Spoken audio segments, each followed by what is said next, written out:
Guys మీతో ఒక funny incident share చేసుకోవాలి. నిన్న అరౌండ్ 8:30కి నైట్ చికెన్ పికిల్ వచ్చింది 1 kg. సో నిన్ననే తీసుకుని వచ్చేసాము, ఎందుకంటే ఈ రోజు బయటికి వెళ్తున్నాం అని చెప్పేసి. అలాగే మమ్మీ ప్రిపేర్ చేసింది. ఈ రోజు ప్యాకింగ్ చేసి వెళ్తూ కొరియర్ సర్వీస్ దగ్గర ఇచ్చేసి వెళ్ళిపోయాను. అయితే వెళ్ళిన ఒక 2 hours తర్వాత వాట్సాప్లో ఒక మెసేజ్ వచ్చింది. వెబ్సైట్లో ఆర్డర్ చేశాను, నాకు ఇలాంటి ఆర్డర్ అప్డేట్ రాలేదు అని అంటే, నేను 2-3 days బ్యాక్ చేసిన వాళ్ళు ఉంటారు కదా, సో వాళ్ళేమో అని అనుకొని మీరు ఆల్రెడీ ప్రిపేర్ అయిపోయింది, డిస్పాచ్ కూడా చేసాము, డాష్ బోర్డ్లో ట్రాకింగ్ డీటెయిల్స్ కూడా అప్డేట్ అయింది, మీరు చెక్ చేసుకోవచ్చు, బట్ ఈవినింగ్ నేను ఇంటికి వెళ్ళాక మీకు సెండ్ చేస్తానన్నా.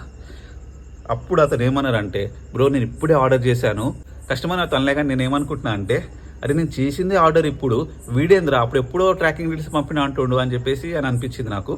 అండ్ దెన్ తర్వాత మళ్ళీ లేదు సారీ బ్రో, ఇట్లా మీ నేమ్ తోటి ఇంకో ప్రీవియస్ ఒక ఆర్డర్ ఉండే, సో అది మీరే అనుకొని చెప్పేసి ట్రాకింగ్ డీటెయిల్స్ అది అని చెప్పేశాను. ఓకే ఇది రేపు ప్రిపేర్ చేస్తాము, నా మండే రోజు డిస్పాచ్ అయిపోతుంది అని చెప్పేసి ఇంటికి వచ్చి చెక్ చేసుకుంటే దోసకాయ పికిల్ 250 grams ఆర్డర్ చేస్తారు. సో అది రేపు మార్నింగ్ డాడీ మార్కెట్కి వెళ్ళి తీసుకుని వస్తారు. సో మీరు కూడా మన పికిల్స్ ఏమైనా ట్రై చేయాలనుకుంటే మన పేజ్ని విజిట్ అయ్యి చెక్ చేసుకోండి, మీకు నచ్చిన పికిల్స్ని ఆర్డర్ చేయండి, ఎప్పటికప్పుడు ఫ్రెష్గా ప్రిపేర్ చేసి మీకు సెండ్ చేస్తాం.